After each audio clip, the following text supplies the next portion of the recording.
Bienvenidos a esta inmersión profunda. Hoy tenemos sobre la mesa un tema que funciona literalmente como la zapata sobre la cual se construye todo el conocimiento científico que es válido. Hablamos de la ética, el cumplimiento y la seguridad en las investigaciones. Hola, y sí, exacto. Es un punto de partida vital. Para nuestra audiencia es estudiantado brillante, diverso y lleno de curiosidad que quizás se adentra por primera vez en el rigor de un curso interdisciplinario de investigación, pues esta sesión pretende ser un mapa esencial. Definitivamente.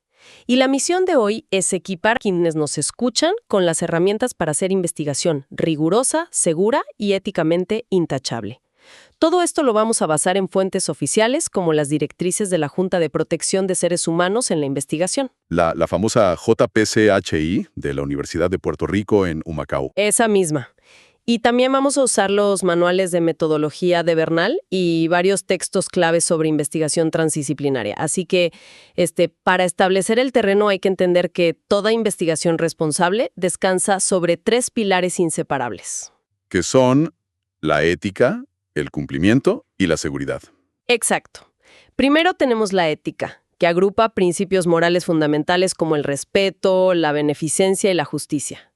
Luego está el cumplimiento, o compliance, que es básicamente el rigor de seguir las leyes y políticas institucionales y federales. Y el tercer pilar es la seguridad, que va mucho más allá de, digamos, evitar un accidente con un químico en un laboratorio. Implica proteger de manera física, emocional, económica y hasta de reputación a los participantes, a los ecosistemas y, claro, al propio equipo investigador. Y si miramos el trasfondo de estos 3 pilares, nos damos cuenta de que estas reglas no surgieron en un vacío, ni fueron un capricho de los administradores. Trágicamente, nacieron como respuesta a graves abusos en la historia. Lamentablemente es así. Por ejemplo, los horribles experimentos médicos forzados durante el régimen nazi entre 1930 y 1945. Esos abusos resultaron en la creación del Código de Nuremberg en 1947, un documento histórico porque estableció, por primera vez, el requisito innegociable del consentimiento voluntario. Es difícil procesar que la comunidad científica haya llegado a esos extremos. Pero bueno, no tenemos que cruzar el océano para encontrar violaciones éticas severas. Para nada. La historia de Estados Unidos tiene capítulos muy oscuros. El estudio de sífilis de Tuskegee es uno de los más notorios. Imagínate, desde 1932 hasta 1972, un grupo de investigadores observó sistemáticamente la evolución de la sífilis en cientos de hombres afroamericanos.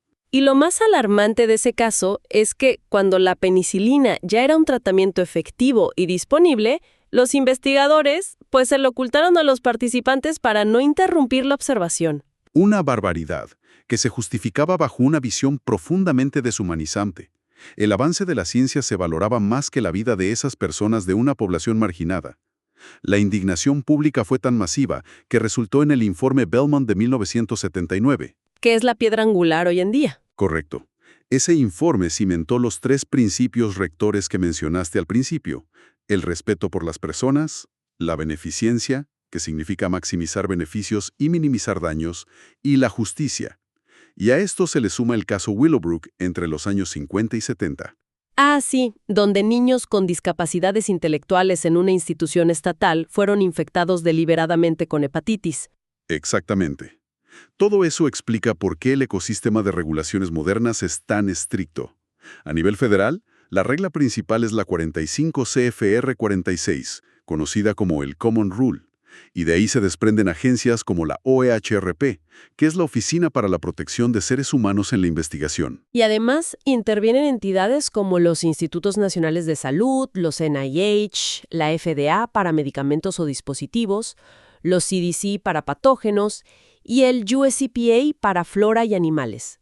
Y a nivel de Puerto Rico, esto continúa con el Departamento de Salud, la Junta de Calidad Ambiental y el Departamento de Agricultura Local. Y a nivel universitario, la estrella central es el Institutional Review Board, el IRB. En la UPR en Humacao es la JPSH. Ellos son el filtro que evalúa los riesgos. Ahora, a veces el estudiantado de nuevo ingreso piensa que esto solo aplica a quienes usan batas blancas en un laboratorio clínico. vamos a aterrizar esto en diferentes disciplinas.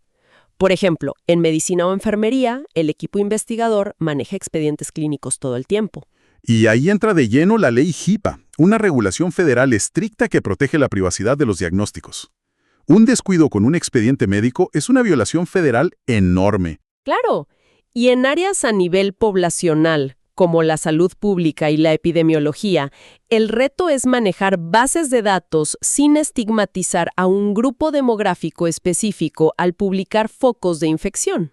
Y si nos movemos al mundo animal, en la veterinaria o la biología, no basta con el IRB, requiere la intervención de comités como el IACECU, que regula el cuidado de animales para asegurar que no haya sufrimiento innecesario. El entorno natural también tiene reglas.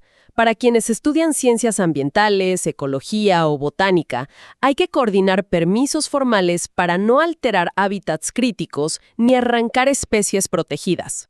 E incluso en las ciencias exactas.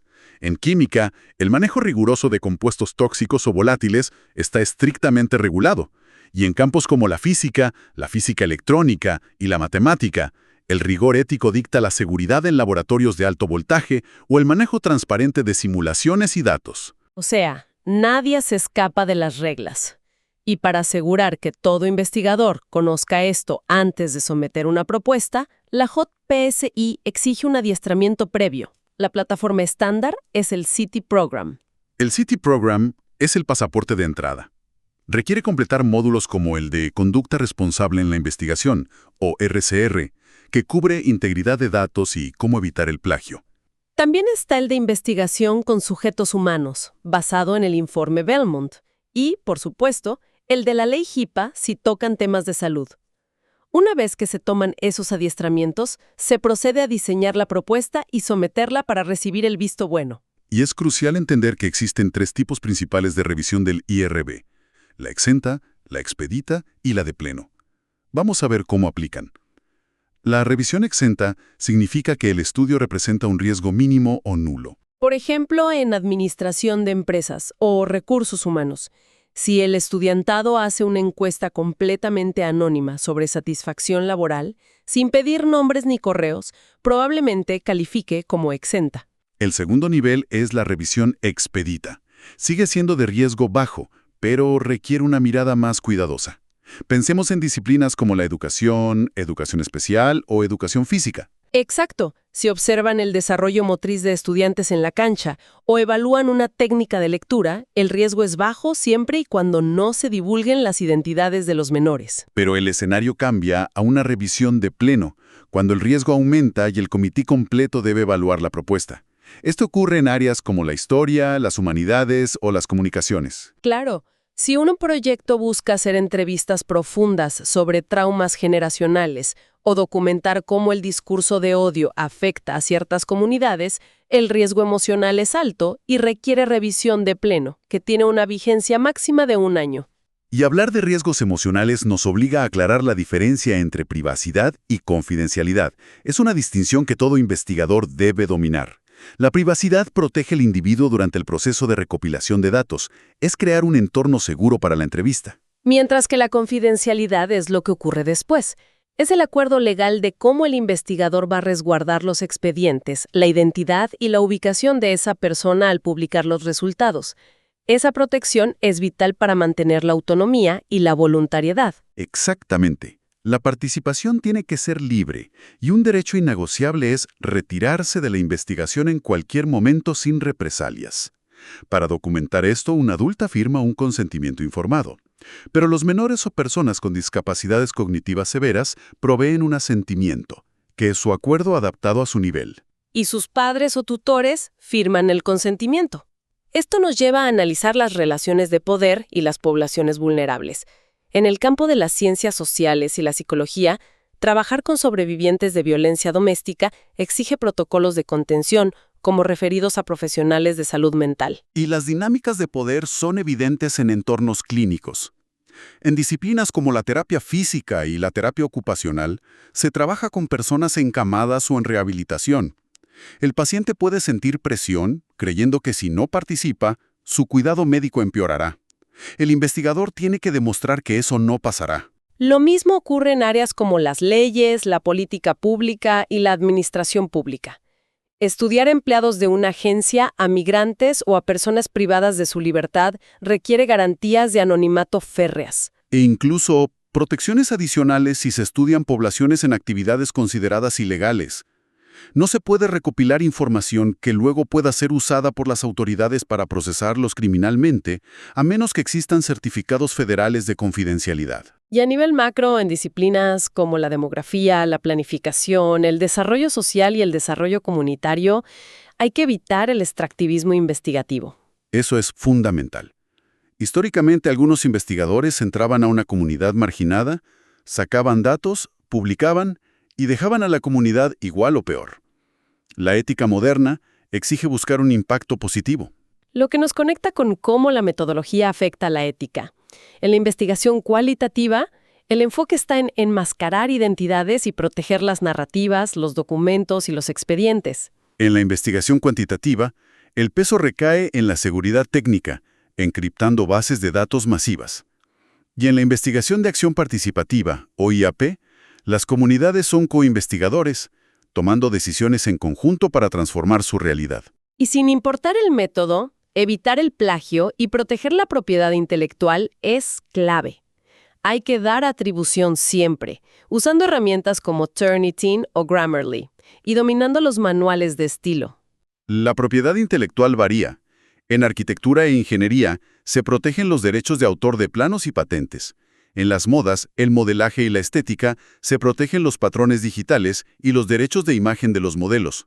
Y en el desarrollo cultural, documentar saberes tradicionales o música exige reconocer que esa propiedad pertenece a la comunidad. Y en todos estos campos, cualquier conflicto de interés debe declararse desde el día 1. Entonces, ¿cómo se materializa esto en papel? Al redactar la propuesta, la sección de metodología debe incluir un segmento de consideraciones éticas muy específico. Seguridad. ¿Dónde se almacenarán los datos físicos y digitales? ¿Quién los va a cotejar? ¿Y cómo se destruirán luego del tiempo requerido? Además, el documento de consentimiento informado debe redactarse en un lenguaje claro, libre de jerga científica, usualmente a un nivel de lectura de escuela intermedia, detallando riesgos, beneficios y la voluntariedad. Y en este proceso, la facultad tiene un rol tutelar inmenso. Los profesores deben tener su CITI vigente y orientar a los estudiantes sin experiencia para asegurar el cumplimiento. En resumen, la ética, el cumplimiento y la seguridad son la infraestructura que le da validez a la ciencia. Evitar el plagio y actuar con transparencia garantizan la dignidad y bienestar de los seres humanos, animales y ecosistemas. Como plantea Schultz en los textos de Bernal, la ética está por encima de los reglamentos. Sus normas deben concebirse como leyes no escritas. Una perspectiva profunda. En esta era de recolección de datos digitales invisibles, la ley quizás nos permite extraer miles de datos de una red social para un estudio demográfico, pero nuestra conciencia ética nos obliga a preguntarnos si realmente deberíamos hacerlo sin consentimiento. Ese es el verdadero criterio de un investigador responsable. Es el pensamiento perfecto para que el estudiantado continúe su reflexión. Y antes de culminar, es muy importante aclarar que la creación de este material fue iniciativa de la doctora Viviana Cruz McDougall, del Instituto Transdisciplinario de Investigación y Acción Social de la Universidad de Puerto Rico en Humacao. Un recurso invaluable para nuestra comunidad académica. Así es. Hasta el próximo análisis a fondo.